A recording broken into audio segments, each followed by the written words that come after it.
Manajemen berbasis sekolah atau MBS membangun kemitraan sekolah dan orang tua untuk pendidikan yang lebih baik.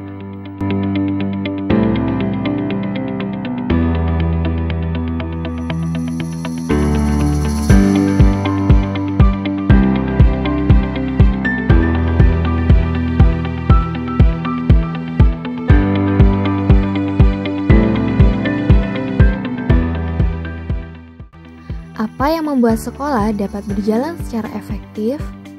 Manajemen berbasis sekolah atau MBS sudah pasti ada di benak kalian untuk menjawab pertanyaan bagaimana sekolah dapat berjalan secara efektif. MBS adalah singkatan dari manajemen berbasis sekolah. Ini adalah strategi untuk meningkatkan kualitas pendidikan dengan mendelegasikan wewenang pengambilan keputusan dari Kementerian Pendidikan ke sekolah dan madrasah individu. Hal ini memungkinkan sekolah dan madrasah untuk menciptakan lingkungan belajar yang lebih efektif bagi siswa dan mencapai hasil akademik yang lebih baik. Berikut ada paparan dari salah satu guru yang akan menjelaskan bagaimana MBS dapat berjalan dengan efektif di sekolahnya.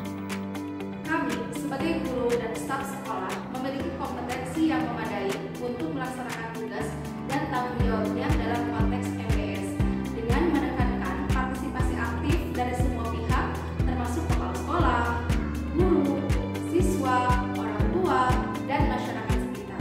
Dengan melibatkan semua pihak, rasa kepemilikan terhadap sekolah akan meningkat dan implementasi program pun akan meningkat. Apakah kebijakan sekolah mendukung pengembangan siswa secara menyeluruh atau hanya lebih berfokus pada pencapaian akademik siswa saja? Kebijakan sekolah idealnya mendukung pengembangan siswa secara menyeluruh, tidak hanya akademik saja, tetapi juga sosial, emosional, dan keterampilan hidup. Namun, tekanan standar pendidikan, ujian, dan ekspektasi masyarakat seringkali membuat sekolah lebih fokus pada pencapaian akademik. Kebijakan yang lebih seimbang akan mendorong pertumbuhan karakter, kreativitas, dan keterampilan lain melalui pendidikan program. Implementasi pendidikan ini bervariasi antara sekolah, ketergantungan pada visi, misi, dan sumber daya yang dimiliki. Apakah sekolah harus bertanggung jawab pada kesehatan siswa dalam upaya meningkatkan pencapaian akademik mereka? Tentu saja, sekolah tidak hanya sebagai tempat belajar, tetapi juga bertanggung jawab menjaga kesehatan siswa. Kesehatan yang baik sangat penting bagi keberhasilan akademik. Sekolah perlu menyediakan program yang mendukung kesehatan fisik dan mental siswa seperti olahraga, gizi baik, dan konseling. Selanjutnya, mari kita pelajari lebih dalam 5 proses manajemen berbasis sekolah, di antaranya 1. Kepemimpinan dan tata kelola. 2. Keterlibatan pemangku kepentingan. 3. Pengelolaan sumber daya. 4. Perbaikan keberlanjutan. Dan yang terakhir, akuntabilitas kinerja. Proses MBS yang pertama yaitu kepemimpinan dan tata kelola. Proses ini melibatkan pengembangan visi dan misi sekolah, serta memastikan adanya kepemimpinan yang efektif untuk mengarahkan sekolah ke arah tujuan yang diinginkan. Berikut ada paparan dari salah satu guru yang akan menjelaskan mengenai proses kepemimpinan dan tata kelola MBS di sekolahnya. Proses menjalankan MBS pada kepemimpinan dan tata kelola di sekolah berfokus pada desentralisasi pengambilan keputusan, partisipasi aktif warga sekolah dan masyarakat, transparansi, akuntabilitas, dan peningkatan mutu berkelanjutan. Kepemimpinan yang efektif dalam konteks MBS adalah kepemimpinan yang kolaboratif, partisipatif, dan transformatif.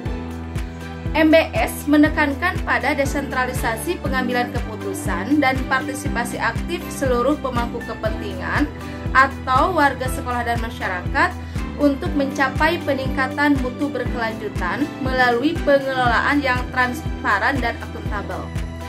Dengan kata lain, MBS menggeser fokus dari kepemimpinan tunggal ke kepemimpinan kolektif, memberikan kewenangan lebih kepada kepala sekolah untuk berinovasi dan menyesuaikan diri dengan kebutuhan lokal serta meningkatkan akuntabilitas publik.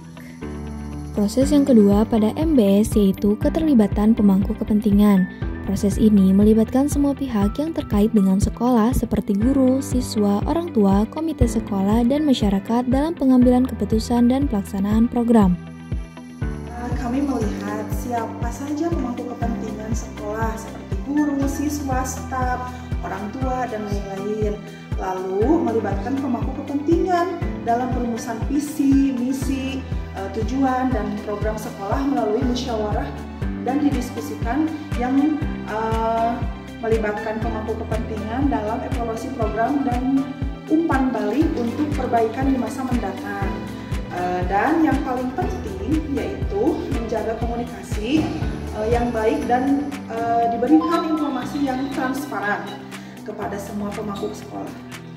Nah, jadi intinya MBS dengan keterlibatan pemangku kepentingan menekankan pada partisipasi aktif, komunikasi terbuka, dan pengambilan keputusan bersama untuk meningkatkan mutu sekolah. Proses yang ketiga MBS yaitu pengelolaan sumber daya. Proses ini melibatkan pemanfaatan sumber daya sekolah secara efektif dan efisien termasuk sumber daya manusia, keuangan, dan fasilitas.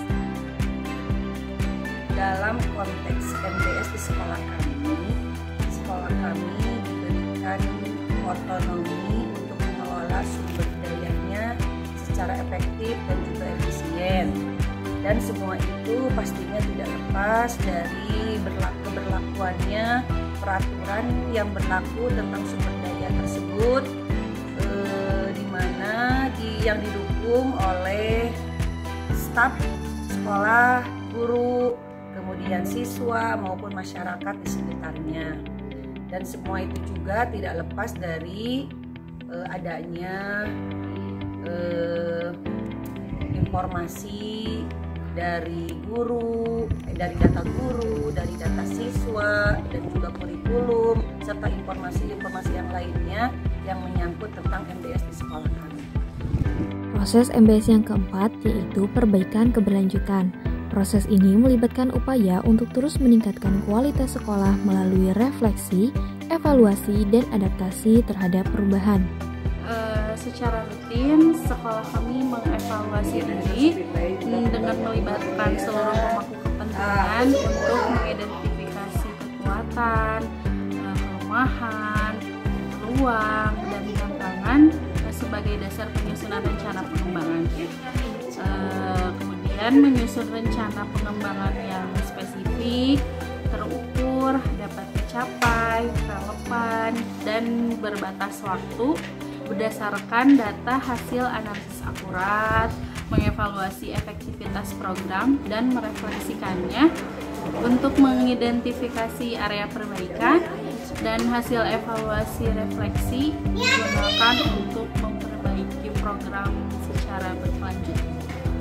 Proses MBS yang terakhir yaitu akuntabilitas kinerja. Proses ini melibatkan pertanggungjawaban sekolah kepada publik tentang kinerja mereka dalam mencapai tujuan yang telah ditetapkan. Akuntabilitas kinerja di sekolah kami dilaksanakan melalui siklus yang berkelanjutan, mulai dari penetapan indikator, pengumpulan data, evaluasi, laporan, hingga tindak lanjut dan perbaikan. Nah, hal ini bertujuan untuk memastikan bahwa sekolah bertanggung jawab atas kinerjanya dan terus berupaya meningkatkan mutu pendidikan. Di sini kami juga melibatkan partisipasi aktif masyarakat dalam proses akuntabilitas kinerja. Misalnya melalui survei kepuasan dan forum diskusi. Dan akuntabilitas di sekolah kami tidak hanya berfokus pada proses, tetapi juga pada hasil yang dicapai, yaitu peningkatan mutu pendidikan bagi siswanya. Itu dia pengenalan manajemen berbasis sekolah beserta semua isi dari proses pelaksanaan manajemennya. Sekarang kita dapat lebih memahami apa itu MBS melalui penyampaian dari video kami serta paparan dari beberapa guru di sekolah yang kami wawancarai.